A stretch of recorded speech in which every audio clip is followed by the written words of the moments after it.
Hello, and welcome back to the channel.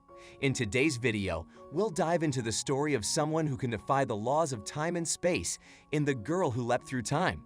As always, there are spoilers ahead, so viewers beware. The movie starts with high school student Makoto Kano running late to school. Getting on her bike, she manages to catch up to her friend Chiaki, and the pair pedal their way to get to class on time. After a particularly unlucky day, Makoto stays after class to clean up the empty classroom when she reads a message written on the blackboard. As she reads it out loud, a noise comes from the room adjacent to the board. She goes to get a closer look and finds an empty science lab behind the door. As she looks around, a small object drops from the table. Makoto reaches forward to take it when she sees a figure slowly appear from the shadows.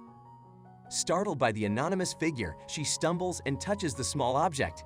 She gets transported to a different dimension before regaining consciousness again inside the empty science lab.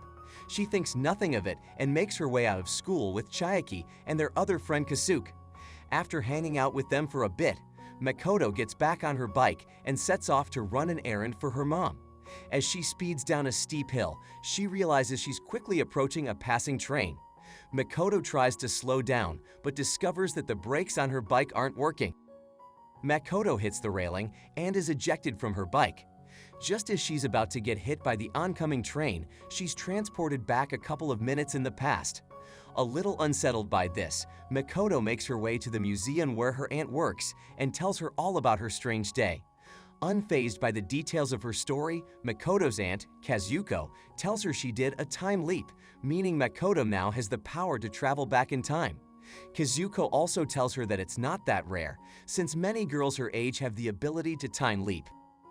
Makoto goes back home, still quite unsure how she managed to save herself from getting killed. While out on a walk, she thinks back on the events of the day, and Makoto discovers that she can, quite literally, leap back in time. Makoto is transported to her empty house an entire day before the train incident. Finally coming to terms with her new ability, Makoto recreates her entire bad day, avoiding every mishap she previously encountered and instead lets a classmate take the fall for an accident she caused in the previous timeline. Makoto even manages to relive multiple karaoke sessions with her friends in a single day with her time leap powers. Makoto continues her time leap adventures to make her life significantly easier and goes to visit Kazuko again to thank her for the advice she's given. However, Kazuko tells her that if she's using her powers to live an easy life, it means that someone else is suffering in her place. Undeterred by the warning, Makoto continues to do as she pleases. One day, as the trio are playing baseball, Kasuke lets it slip that he was confessed to by an underclassman earlier, but he declines her offer to date. Makoto and Chiaki tease him for the whole day. However, this topic opens up another conversation that Makoto isn't ready for. As Chiaki gives her a ride back home, he asks her if she wants to go out with him. Unable to give him an answer, Makoto literally runs away and attempts to leap back in time to escape the confession from even happening. After multiple tries, Makoto succeeds in avoiding the embarrassing situation.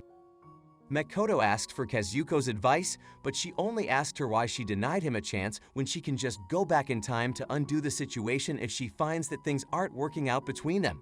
As she continues to ponder the weight of her decision, Makoto sees her classmate, Takase, getting bullied. Takase turns on her and says that if it wasn't for her, he wouldn't be getting bullied. Chiaki defends Makoto, but she becomes awkward around him.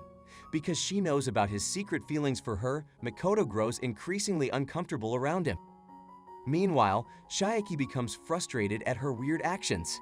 The next day at school, Makoto sees Takase getting revenge on his bullies after getting food thrown at him.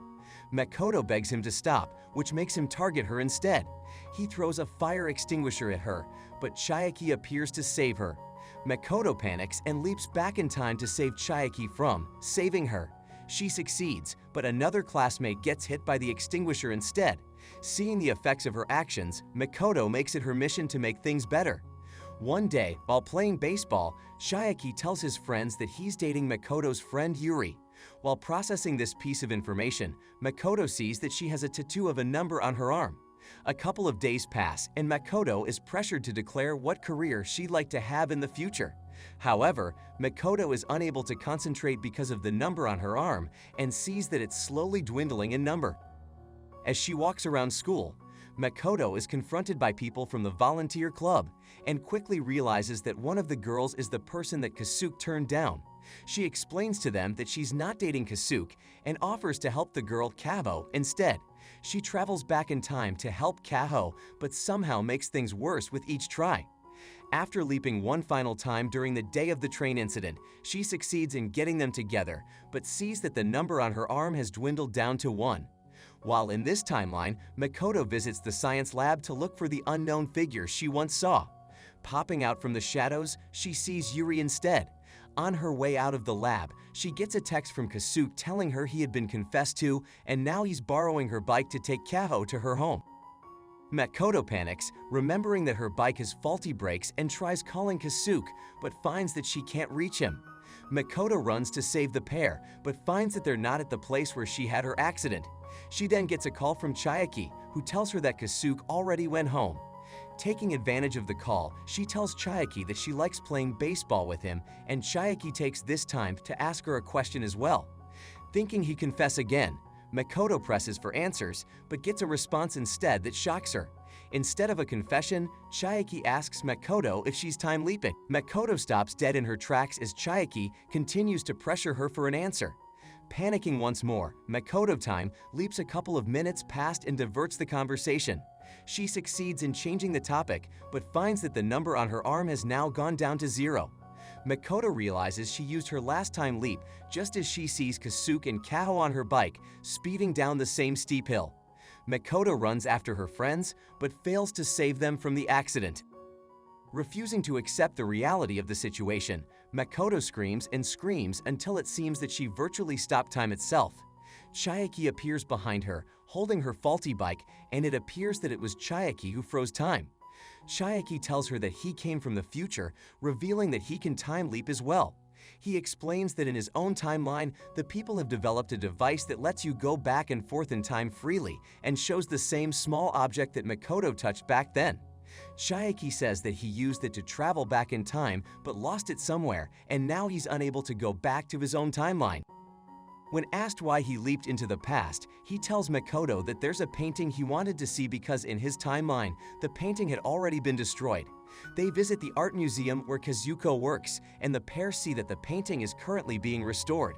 Makoto then asks why he can't go back to his own timeline, and Chiaki tells her it's because he's used up his remaining time leap to save Kasuke and Kaho.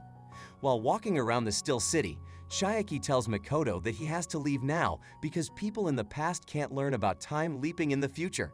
Having violated that rule, Chiaki will have to disappear. Makoto tries reasoning with him to make him stay, but realizes he's now gone. The next day at school, Chiaki is nowhere to be found. In his absence, Makoto finally realizes that she's actually in love with him. Makoto makes her way to Kazuko's workplace and relays to her everything that happened. After calming her down for a bit, Makoto goes back home and realizes that because of Chiaki's time leap, he'd restored Makoto's last time leap. Using this last chance to make things right, Makoto leaps back to the time when she first got her powers.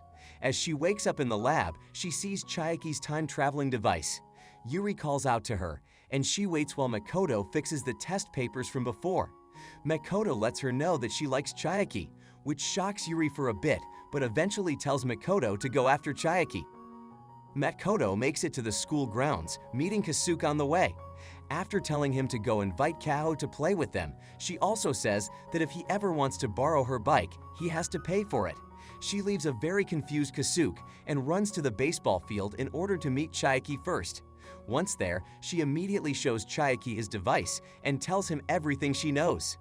Using the time they have left, Makoto and Chiaki make their way to the riverbank, where Makoto reassures Chiaki that the painting he's been wanting to see will be there in the future, and that she'll make sure of it. As they're talking, some kids tease them about being a couple, and Makoto thinks that this'll prompt Chiaki to confess one last time.